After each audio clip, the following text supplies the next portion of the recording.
გამარჯობა, მე ზურაბ ღამბაშიძე ვარ. ქართულ ხალხურ საკრავებს ვამზადებ. სიმის ხევა ჯორაკმა პირს უნდა გადასცეს და ამიტომ რბილი ხის ჯორაკი არ ვარგა. ხევებს გუდავს. შეარჩიეთ მაგარი ხე. მე ძირითადად წიფელს ვაკეთებ, თუმცა ერთ ორ ფანდურს ნეკერჩხლის ჯორაკი გავუკეთე. ერთ ფანდურს კოპიტის, იგივე იფანის ჯორაკი.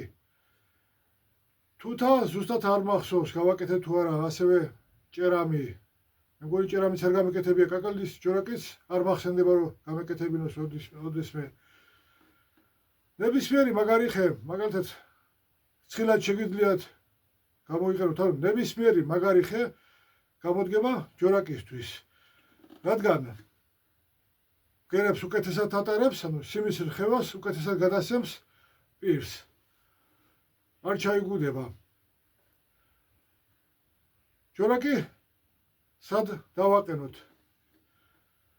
ჯერ იმას გეტყვით, რომ ბოლოსკენ არ დააყენოთ ჯორაკი. რაც უფრო ბოლოში გაწევთ, მithქვამს ხო, რომ მასალა რაც უფრო ვიწროა, ფანდურის მუცელი ბოლოსკენ რომ ვიწროვდება, მასალა რაც უფრო ვიწროა, მით უფრო მაგარია. და აქაც იგივეს ვიღებთ. მაგალითად, ჯორაკი სადაც დგას, აქ უფრო რბილია, ასე ვთქვათ, ეს ზოლი, ვიდრე აქეთ, ვიწრო ადგილი სადაც არის. ასე საკრავი ხმიანობასაც დაკარგავს, ანუ ჩუმი იქნება. კარგათაც ვერ შეირხევა. თუნდაც ხმიანობა რომ ვთქვათ, ჩუმი იქნება საკრავი. თუნდაც ბოლო ძალიან არ ვიწროვდება, ფანდურს უვიწროვდება საკმაოდ, ხომ? უგანიერეს ადგილთან შედარებით. მინახავს ფანდურები, რომ ასე მკვეთრად არ ვიწროვდება ბოლო. უფრო განიერია, მაგრამ მაინც რაც უფრო ბოლოსკენ გამოწევთ, მაინც მაგარი არის პირი. იგივე ვიტყვი, რომ არ შეირხევა და ხმიანი ვერ იქნება საკრავი. ეცადეთ უფრო საგულესკენ წამოწიოთ, მაგრამ სად? ერთი რა შეგიძლიათ გააკეთოთ. ფანდურს გააკეთებთ და ამუშავებთ, კიდაც განაკეთ, ამას არსებით მნიშვნელობა არ აქვს და დარტყმით, თითის დაკაკუნებით შეგიძლიათ, მაგრამ თითი რო არ გეტკინოთ, სფალა მოხრილი ნაწილი. მithქვამს, რომ პატარა რეზინის ბურთები რო არის. ტარზე წამოაცვით, რაღაც წვრილი ჯოხი გააკეთეთ, ტარი რო იყოს, წამოაცვით და ის დაარტყით. ასე, სადაც მოგეწონებათ ხმა, იქ იქნება ჯორაკის ადგილი. შეგიძლიათ ასეთი რამეც გააკეთოთ. ჯერ საგული არ გააკეთოთ და ისე მოძებნეთ ჯორაკის ადგილი, სადაც საუკეთესო ხმა იქნება თქვენი ყურისთვის, რა თქმა უნდა. სადაც საუკეთესო ხმა იქნება დაკაკუნებით. ის ადგილი უნდა მონიშნოთ, ოდნავ. შემდეგ საგულე გააკეთეთ და ისევ მოსინჯეთ ადგილი, მოძებნეთ. იქ იმ ადგილს დაემთხვევა თუ არა. ასევე არც მისინჯავს. და რატომ? ჩემი გამოცდილებით და ერთ ორს რომ მკითხა, ესეც ურჩია ხოლმე, რომ გააკეთეთ ფანდური, გაუკეთეთ საგული და მხოლოდ სათავე ჩასვით. ყურები გააკეთეთ, სიმები აუბით, დაახლოებით რაღაც ადგილი განსაზღვრეთ ჯორაკისთვის, დააყენეთ ჯორაკი, ააწყეთ ფანდური, პირობითად ისევ ლამაჟორი, რომ ვთქვათ. ააწყეთ ფანდური, დაუკარით, მოусმინეთ ბგერას, როგორი ტემბრი აქვს ფანდურს ასე. შემდეგ, მაგალითად, 1 სანტიმეტრით საგულესკენ გაწიეთ, ისევ ლამაჟორში ააწყეთ, რადგან წირო წაწევთ საგულესკენ, უფრო სწორედ, საგულესკენ რომ წაწევთ ჯორაკს, სიმი მოკლდება და ასე წყობა მაღლდება. უკან გაწევთ, წყობა დადაბლდება და ამანაც რომ არ მოქმედოს ტემბრზე. ამიტომ ყოველ ჯერზე უნდა ააწყოთ ისევ ფანდური და დაუკრათ. წაწიეთ, მაგალითად 1 სანტიმეტრის წინ ააწყეთ, დაუკარით, შეადარეთ ხმა, მერე უკვე 2 სანტიმეტრი თუ ბოლოსკენ მოუწევს გადმოწევა ჯორაკს. ხელახლა შეაწყეთ სიმები, დაუკარით და შეარჩიეთ ასე ადგილი.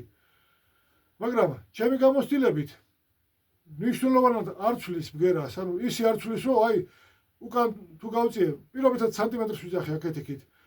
სანტიმეტრით აქეთ რო არის, უი რა ცუდი ხმა აქვს, ჯობს აქ დავაყენო. ასე კვეთრად არ ცვლის ბგერებს და ამიტომ ასე ვაკეთებ. სადაც მოუხდა ჯორაკი. ლამაზი უნდა იყოს ხომ? ასეც რო უყურებთ. კი, ამ ფანურს, სასწავლო ფანურს უწოდებ, იმასაც ვამბობ ხოლმე რომ აქ მასალას არ ვარჩევ, დავხერხე, დავაწყე, ავიღე, გავაკეთე. კი, ყველა ფანურს კარგი ხმა აქვს, მაგრამ ზოგი ძალიან კარგი გამოსულა. რადგან მოყვა ის კარგი მასალა. მუცელიც, პირისფიცრებიც კარგი აღმოჩნდა ერთად და ძალიან კარგი ფანურები გამოვიდა. ამიტომ ასე ვაკეთებ. ლამაზი უნდა იყოს, თუნდაც იგივე სასწავლო ფანდური, მაშინ ხედავ, უნდა მოგეწონოს კიდეც ხომ? მოვუყევი ერთ-ერთ განაცემაში საგულეს როგორ ვარჩევდი. ასე გავსაძღვე ჯორაკის ადგილი. თქვენც გნებავთ ესე გააკეთეთ, გნებავთ ხმა ესე როგორც უფრო მოგეწონებათ. საგულესკენ წაწევთ ჯორაკს და უფრო ასე ვთქვათ ღრმა ბგერები აქვს. ბოლოსკენ გამოწევთ თუნდაც 1-2 სანტიმეტრით და განსხვავებული ბგერა აქვს. რამე ისეთი სიტყვის თქმა არ მინდა რომ ცუდი შთაბეჭდილება დატოვოს იმ ეპითეტმა. განსხვავდება უნდა ხმა, მაგრამ მაინც კარგი აქვს. თუნდაც უნდა ახლოს იყოს საგულესთან ან უნდა მოშორებით. თვითონ ხის ჯორაკის ხე მასალა როგორ ცვლის ბგერას. კი, თავთავისებური ბგერა ჯორაკსაც აქვს, ანუ თავთავისებურად ცვლის საკრავის ტემპს, მაგრამ თუ კი მუცელი ამ ხელახია ხომ ჯორაკთან შედარებით, ჯორაკი როგორი პატარაა და მუცლის ფიცრები საერთო ფართი რამდენად მეტია ჯორაკზე. ორი ფანდური გავაკეთე, მურყანის და თუთის ფიცრებით. ერთის 5-ვე ფიცარი თუთა იყო, მეორის მურყანი, იგივე თხმელა. და ვერ გავარჩიეთ ვერც ერთმა. ვერ მივხვდით თუთის ფანდური უკრავდა თუ მურყანის ფანდური და თუ კი ამ ხელა ხე არ მოქმედებს ასე აშკარად ბგერაზე ჯორაკმა, როგორ უნდა მოქმედოს ისე რომ უი, პირობითად ნეკერჩხლის ჯორაკი არ ვარგა, წიფელი სჯობს და მოდი სულ წიფლის ჯორაკს გავაკეთებ. მაგრამ მაინც აი თუნდაც იგივე ნეკერჩხალი და წიფელი რო შევადაროთ ერთმანეთს. წიფელს უფრო გამოკვეთილი ბგერა აქვს, ნეკერჩხალს უფრო, მოდი ასე ვთქვათ, თბილი ბგერა. და ისევ ასე პირობითად რომ ვთქვათ, წიფლის ჯორაკი თქმელ ფანდურს შეუდგათ. რადგან თქმელ ფანდურს უფრო გამოკვეთილი ბგერები უნდა ქონდეს, რომ კარგად ისმოდეს, გამოკვეთილად კაფეოთ უნდა ისმოდეს თქმელი ფანდურის ბგერები. და მომძახნელ ფანდურზე, რადგან აუცილებელი არ არის ესე კაფეო ბგერები იყოს, იმ ფანდურს ნეკერჩხლის ჯორაკი შეუდგათ. თუმცა პირიქითაც შეიძლება. ეგებ თვითონ ფანდურმა ძალიან კაფეო მჭახე ბგერები მოგწეს და ცოტა მაინც შევარბილოთ ასე ნეკერჩხლის ჯორაკით ის ჭახე ბგერა და პირიქით მომძახნელი ფანდური ძალიან რბილი იყოს და წიფლის ჯორაკმა უფრო გამოაცოცხლოს, მოდი ასე ვთქვათ ის ბგერა. გამოაცოცხლოს ის არის გულისხმობთ რომ ცუდი ბგერები ექნება ისეთ ცოტა უფრო რბილი ბგერა რო ქონდეს მომძახნელ ფანდურს. ეს ყველაფერი მithkoms და ისევ გავიმეორებ რომ თვითონ მომღერალზეა, ადამიანზეა დამოკიდებული როგორი ბგერა მოსწონს. ასევე სიმღერას როგორი ხმა მოუხდება თვითონ იმ კონკრეტულ მომღერალს, თვითონ როგორ მოიხდენს იმ ფანდურს და ამიტომ ვერაფერს ვიტყვი, რომელი ჯორაკი სჯობს, როგორ გააკეთოთ. თქვენ თვითონ არჩიეთ, შეგიძლიათ ასეც რამაც გააკეთოთ. გაიღეთ რამოდენიმე ხის ჯორაკი, იგივე მაგალითად წიფელი, ნეკერჩხალი, თუნდაც ჭერამი, იგივე კოპიტი მაგალითად გააკეთეთ ჯორაკები და უცვალეთ და შეარჩიეთ იმ კონკრეტულ ფანდურს, რომელი ჯორაკი უფრო უხდება. მაგალითად თქვენთვის, ან თუ ყიდველი არის, შეგიძლიათ ასეთ რამეს გააკეთოთ. ოღონდ სასწავლო ფანდურებზე ნამდვილად არ არის ამდენი წვალება. უკვე ეს ინდივიდუალურ ფანდურებზეა. ინდივიდუალური ფანდურები ვიგულისხმე ამით. კიდევ ერთი რამ გამახსენდა უცბად რომ წლების წინ როგორ რაღაც გავაკეთებ. ჯორაკს სადაც ვაყენებდი, მუცლის კონტური დავხატე, ანუ იგივე პირის კონტურით რომ ვთქვათ, დავხატე, ვიცოდი ჯორაკს სად ვაყენებდი, იქაც ჩავხატე ფეხები, ორივე ფეხი დავხატე და ამ ფეხიდან წრეები დავხატე თანაბარ მანძილით, რომ შორდება ერთმანეთს. წყალში კენჭს რო ჩააგდებთ, ქვას რო ჩააგდებთ და იმ წერტილიდან ტალღები რო ვრცელდება აქეთ-იქით. მსგავსი რაღაც გავაკეთე. მხოლოდ ეს არა. მაგალითად დავხატე ხომ, წამოვიდა და პირობითად თქვათ ასე დაეჯახა გვერდს და უკან როგორ აირეკლება, მე ესე უკან წასული ტალღა დავხატე. აღარ მახსოვს ეს ალბათ ბგერა როგორ გავრცელდება მეთქი, იმას ვაკვირდებოდი. წლების წინ იყო, რამდენი წლის წინ იყო, აღარც მახსოვს, ალბათ 10 წლის წინ, 12 წლის წინ. 2011-დან რო განვაახლე ფანდურების კეთება, ალბათ იმ ახლო პერიოდში მოვსინჯე ეს. ზუსტად არც მახსოვს. ესეთი რაღაცაც გავაკეთე.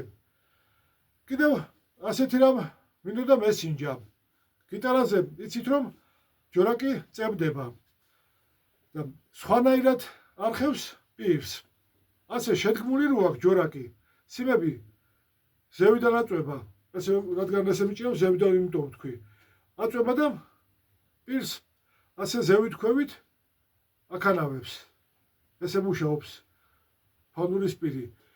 გიტარაზე, რადგან ჯორაკი დაწებებულია, სიმები მობმულია თვითონ ამ ჯორაკზე, ხომ? და უკვე ქაჩავს.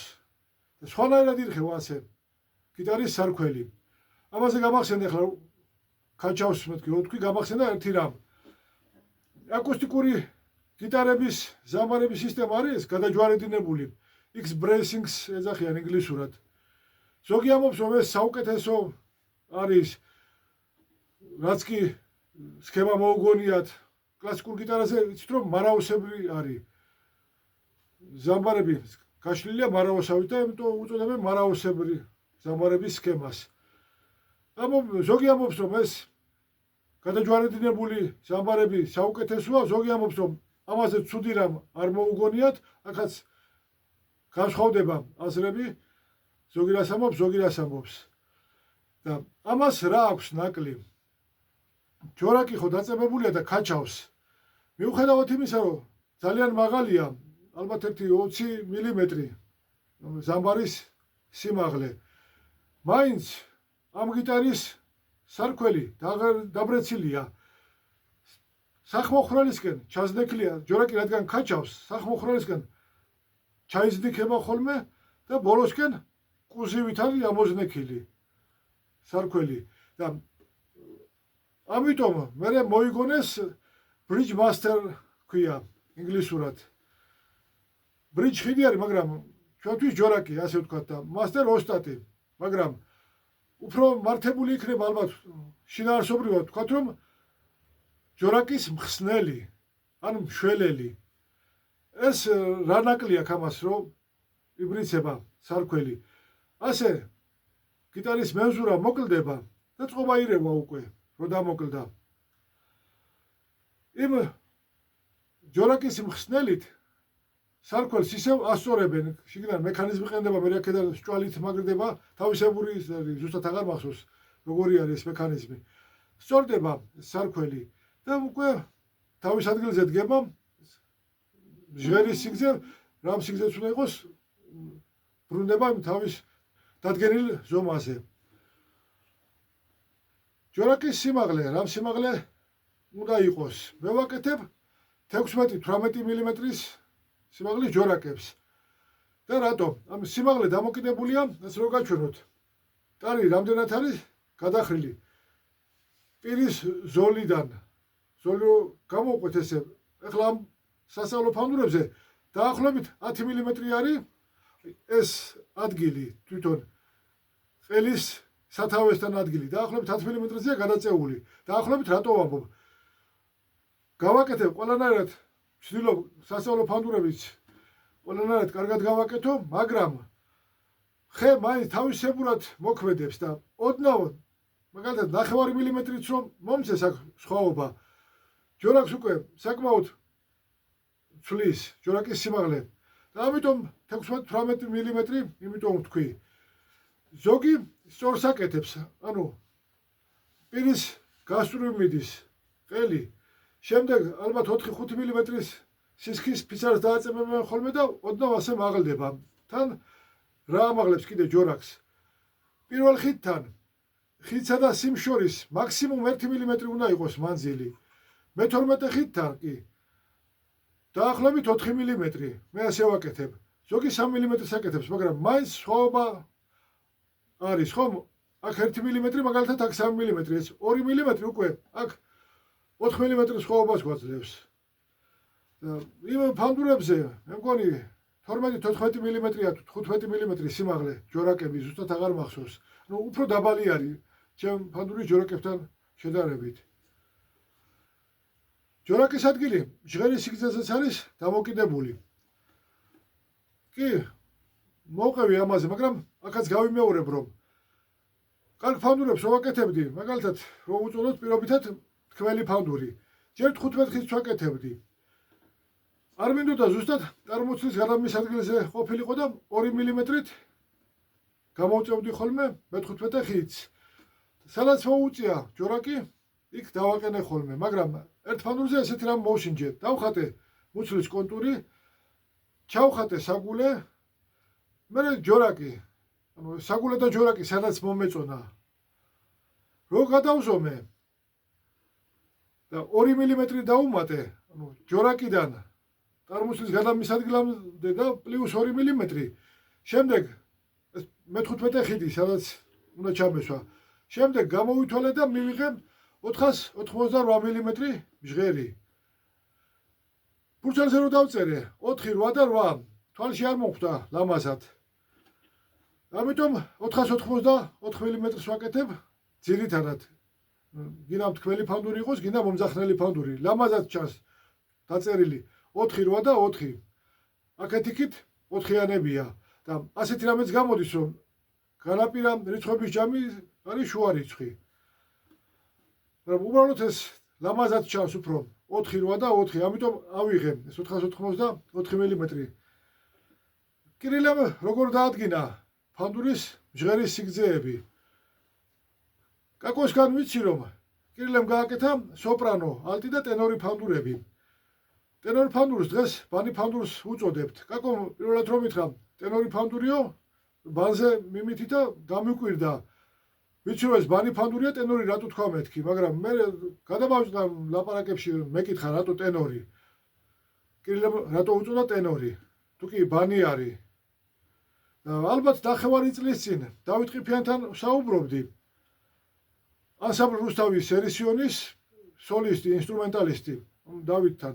მან მითხრა, რომ კირილესთან საუბარში კირილას უთქვამს, ბანი ფანდურიო, ბანი ფანდურსო ვეძახით ჩვენ. ეს ბანის პარტიებისთვის არ გამიკეთებია, ეს საკრავი ვარიაციებისთვის გავაკეთეო. ანუ რაღაც მელოდია უნდა დაეკრა იმ საკრავზეც. უცბად გამახსენდა კაკოს ნათქვამი, ტენორი რო თქვა. თურმე ტენორი რატო უწოდა კირილემ? რაღაც მელოდია უნდა დაკრული იყოს და არა ბანის პარტია. და დავითმა აგრეთვე მითხრა, რომ ტრიოები რო წამოვიდა და ამ ტენორმა ფანდურმა ბანის ფუნქცია შეითავსა, მას შემდეგ დამკვიდრდა ეს სახელი და მას შემდეგ უძახით ჩვენ, მას შემდეგ უძახიან და ჩვენც ასე ვეძახით ბანი ფანდურს. და ისევ ბანს ვიტყვი. რუსული გიტარის მეზურა იყო 640 მილიმეტრი. კირილემ ეს აიღო ბანისა და ჩონგურისთვის, ჟღერის სიგრძეთ. შემდეგ ალბათ რო გააკეთებინა, რო შეუკვეთა საკრავები, უთხრა რომ ეს გააკეთებთ, დახაზა ხიდების ადგილი, არ ვიცი, ეს ჩემი ვარაუდია, ალბათ ესე გააკეთა. დახაზა ხიდების ადგილი და მისა რო შეუკვეთა საკრავები და უთხრა, ეს იქნება ბანის და ჩონგურის სათავე. შემდეგ გადმოვითვლით მე-5 ხიდს და აქედან იქნება, აქედან აღნიშნავთ უკვე მეორე ხმის ფანდურისთვის ხიდების ადგილს. მე-5 ხიდიდან არის ზუსტად 480 მილიმეტრი არ არის. 479 და 4/1000-ია როგორც მახსოვს. მაგრამ იმ 6/1000-ით რომს დავაგრძელოთ ჟღერი, ავიღოთ ზუსტად 480 მილიმეტრი. ეს წყობას არ შეცვლის. ყური ამ ცდომილებას ვერც გაარჩევს და ეს ცდომილება არც არის 6/10 მილიმეტრი. იმდენად მცირე არის, რომ არანაირ ცდომილებას არ მოგცემს აკორდების აღებისას. ამიტომ შეგვიძლია ასე 480 მილიმეტრი გავაკეთოთ ჟღერის სიგრძე. ესეთი სახაზავი რო გქონდეს, პირობითად სახაზავს უწოდებ, ასეთი რამ რო გავაკეთოთ და ავიღოთ მეხუთე ხიდი იყოს მეორე ხმის ფანდურის, ალტი ფანდურის სათავე, ასე დავხაზავთ ხიდების ადგილს, მოვაღნიშნავთ ხიდების ადგილს და მე უკვე ჯორაკი რო დავაყენოთ 480 მილიმეტრში. სოპრანო ფანდურის ჟღერის სიგრძე კი 440 მილიმეტრი აიღო. 440 მილიმეტრი, 440 რხევარო არის ბგერათრიგის საფუძველი, პირველი ოქტავის ლა ბგერა 440 ჰერცი არის. ალბათ ეს იყო ან იგივე სოპრანო ბალალაიკას აკეთებენ 440 მილიმეტრს აკეთებდნენ ყოველ შემთხვევაში, ახლა ალბათ იგივე იქნება.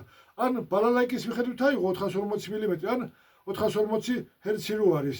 ამიტომ აიღო პირველი ხმის ფანდურისთვის 440 მილიმეტრი ჟღერის სიგრძე. თუმცა შეგვიძლია ვცვალოთ ოდნავ გრძელი, ოდნავ მოკლე იყოს ჟღერი.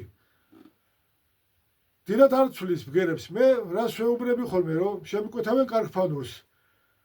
ვეკითხები, ისე კიდა, მხოლოდ დაუკრადა ამ ფანდურის შემანებით იმღერო თუ რამოდენიმე ან ანსამბლს გჭირდებათ. თუ მეუბნება რომ ანსამბლისთვის მინდა ურჩიე რომ მოდი გრძელ მჟღერს გავაკეთებ, რომ ასე უფრო ძლიერია საკრავის ხმა. და ძლიერ ბგერას გვაძლევს რომ საკრავის ხმა უნდა ისმოდეს. ძალიან არ უნდა ჩაიკარგოს, მაგალითად 5-7 კაცი რომ ღერის. მეორე ამბავია რომ თუ უფრო ღრმა ბგერები გვინდა, მუცელი უფრო დიდი უნდა იყოს, ხომ? ამ შემთხვევაში ჟღერი მოკლე უნდა იყოს, რომ ზედმეტად ძლავრი ბგერა არ მივიღოთ.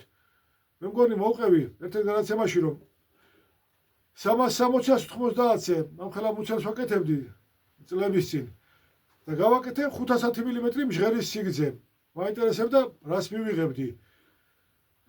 ჩვეულებრივ რასიმებსაც საუბავდი ხოლმე. პირველ მეორე სიმი 0.7 იყო სათევზაუძუა, მესამე სიმი 0.8. წვრილი აღმოჩნდა ამ სიგრძე ჟღერისთვის და იცკიპინა სიმებმა. ამიტომ შევცვალე.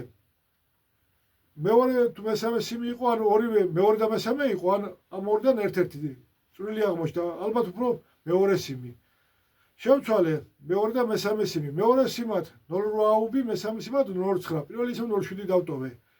ლა მაჟორში რო ავაწყე, ბალალაიკის ხმა მივიღე. არ მახსოვს, 1 ტონით თუ 2 ტონით დავწიე მერე. და რო დაუკარი. ჯერ ერთი რო ჟღერი გრძელი იყო, ძლავრად შეარხია მუცელი და მით უმეტეს მსხვილი რო იყო სიმები. მუცელი ძლავრად შეირხა და ასე რო გიტარისტვის დამახასიათებელი ღრმა ძლავრი ბგერა მივიღე. და ესეთი ბგერაც არ უნდა ქონდეს ფანდურს. კი ბატონო, ძლიერი ხმა უნდა ქონდეს, როცა გვჭირდება. ძლიერი ხმა და ძლავრი ხმა სხვადასხვა რამ არის. და არც ლითონისებრი წკრიალა, იგივე ბალალაიკას ხან ბალალაიკას ხოლმე ხან ლითონისებრი წკრიალა ბგერას. არც ესეთი ბგერა არ უნდა მივიღოთ და არც ძლავრი ბგერა არ უნდა მივიღოთ. ფანდურს უნდა ქონდეს ხალასი, ლაღი, ტირლემ თქვა, ხავერდოვანი ბგერები უნდა ქონდესო ქართულ საკრავებსო. ესეთი თავისუფალი ბგერა უნდა ქონდეს და არა რაღაც ძლავრი, ასევე ვამბობ ხოლმე კაპელას ვადარებ, კაპელის ბგერას. კონცენტრირებული ბგერა რომ მოდის, ასეთი ბგერა არ უნდა მოდიოდეს ფანდურიდან. ესეც გასათვალისწინებელია, რო ვაკეთებთ. მუცელი რამხელა იქნება და ჟღერი შესაბამისად ამ სიგრძე უნდა იყოს. კიდევ ერთი რამ, ჯორაკის ფეხი ძალიან განიერი არ უნდა იყოს. ლაპარაკში გადამავიწყდა ჯორაკზე, წეღარაც უნდა მეთქვა. ჯორაკის დაწებება, რო ვთქვი, ჯორაკი გიტარაზე დაწებებულია მეთქი. ვაპირებდი მესინჯა, როგორც ვთვლიდა ბგერას. ჯორაკი როცა დაწებებულია და ასე შედგმული რო არის სიმებ ქვეშ. ჯერ ვიფიქრე რომ ჩვეულებრივ შეუდგავ ჯორაკს, ავაწყობ ფანურს, დავუკრავ, ნახავ როგორი ბგერა აქვს, შემდეგ დავაწებებ მეთქი ჯორაკს. გიტარასავით ჯორაკზევე შევაბავ სიმებს და შევადარებ მეთქი როგორი ხმა ექნება, მაგრამ არც მისინჯავს და რატომ? ჯორაკი რო დავაწებოთ, უფრო დიდი უნდა იყოს. ჯორაკის ფართი რომ სიმები რო ქაჩავს, არ მოგლიჯოს ჯორაკი. რაც უფრო დიდი ფართი აწვება პირს, მით უფრო შეზღუდულია პირის ხევები. ჩვენ კიდე ყველანაირად უნდა ვეცადოთ, რომ რაც შეიძლება თავისუფლად ირხეოდეს ჯორაკი. და რითიც დავიწყე ეს, რომ ჯორაკის ფეხი უნდა იყოს ვიწრო. დაახლოებით 10 მმ-ს ვაკეთებ, 10-12 მმ კარგი ზომა არის. 8 მმ-იანიც გამიკეთებია კარგ ფანდურებზე. უფრო ნაკლები ფართი იყოს და ნაკლებად ასეც კი, ნაკლებად შეზღუდოს პირის ხევა. პატარა ფართი დააწვეს პირს. და დაწებებული ჯორაკი ამ ხელა არის, ხომ? თუნდაც ფართი რო არის და მე ამ ხელა დაწებებული რო არის, ის ნაწილი ისე კარგად აღარ ირხევა. ზღუდავს ხევებს. ისევ გავიმეორებ, რომ ყველანაირად უნდა ვეცადოთ, რომ რაც შეიძლება თავისუფლად შეირხეს პირი, რა თქმა უნდა, მუცელიც. უფრო მდიდარი ბგერა მივიღოთ, ასე. ჟღერის სიგრძე დამოკიდებულია ასევე წყობაზე. რა ბგერებში ვაწყობთ ფანდურს. კირილემ 440 მმ რო გააკეთა მეორე ხმის ფანდური, მაშინ ნაწლავის სიმებს უბავდნენ და ალბათ კარგი ბგერა ქონდა. დღევანდელი სიმებით ცოტა მეტად დაჭიმულია და ისეთი ლამაზი ბგერები არ აქვს, მოდი ასე ვთქვათ, უფრო მართებული იქნება. უფრო ლამაზი ბგერები აქვს, როცა სოლ მაჟორში ვაწყობთ ფანდურს 480 მმ-იანი ჟღერით. ვამბობ ხოლმე, რომ დაახლოებით ამ ხელა მუცელი 340, 180-ზე და 90 მმ სიმაღლე. საშუალოდ რო ავიღოთ ესეც და საშუალოდ ის 480 მმ. ასეთი ფანდური კარგი არის სოლ მაჟორში აწყობილი. სოლ მაჟორის წყობისთვის. ის 440 მმ, 450, 460 მმ-ის ალბათ ლა მაჟორში აწყობილი ფანდურისთვის არის კარგი. თუ ფაგვინდა ან უფრო დაბალი ბგერები, ჟღერი უფრო გრძელი უნდა იყოს, რომ როცა მოკლე არის ჟღერი და ვადაბლებთ წყობას, ძალიან მოეშვება სიმები და არ ექნება სათანადო ჟღერადობა. თუ კი გრძელია ჟღერი და მაღალ წყობაში გვინდა ფანდური ავაწყოთ, ზედმეტად დაიჭიმება და ბალალაიკასავით წკრიალა ბგერებს მივიღებთ. ამიტომ არის დამოკიდებული ჟღერის სიგრძე წყობაზე. ან უნდა გავითვალისწინოთ, რა წყობის ფანდურს ვაკეთებ. მე ჩვეულებრივ 484 მმ-ს ვაკეთებ. ერთ-ერთი მიზეზი რატომ? 480 მმ-იც კი გავაკეთებდი, მაგრამ წერაც გითხარით, რომ ლამაზად არის 4-8 და 4. ამიტომ ვაკეთებ 484 მმ-ს და კიდევ რა აქვს ამას? კარგი. ჩემი აზრით უპირატესობა. მელოდიებს როცა უკრავთ, დაბალ აკორდებს რო ვიღებთ, ადვილად განაწყვეტება თითები. როცა მაღალ აკორდებში მოვდივართ, საქცევებში თავისუფლად ჩაეტევა, რადგან უფრო შორის არის ხიდები და საქცევი უფრო განიერია.